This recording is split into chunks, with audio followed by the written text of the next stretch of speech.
যশোদা মা যশোদা তার কপালের ভয়ে ঘরের ভেতরে দধি দুগ্ধ তৈরি করে আর সকালে খেলতে খেলতে তার গোপালের সঙ্গে খেলতে খেলতে তাদের খিদা লেগেছে। আর গোপাল সকালে বলছে যে চল আমার বাড়িতে চল, আমার মা দধি দুগ্ধ ক্ষীর স্বর্ণমণি তৈরি করে রেখেছে। আমরা সব সকালে সবাই মিলে দধি দুগ্ধ ক্ষীর ননি খেতে যাবো। সকালে গোবিন্দের সঙ্গে খেলা খেলছে আর মা যশোদা দধি দুগ্ধ তৈরি করছে।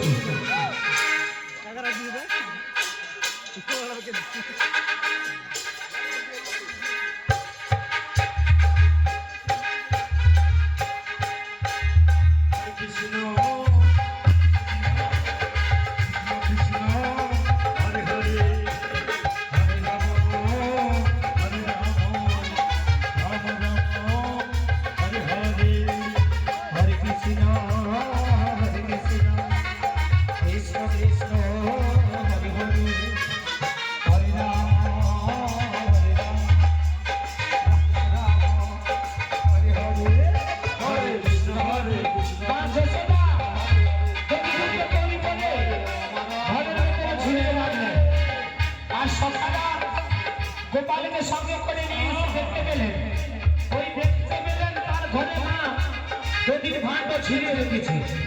এক এক করে সবাই দধি দুগ্ধ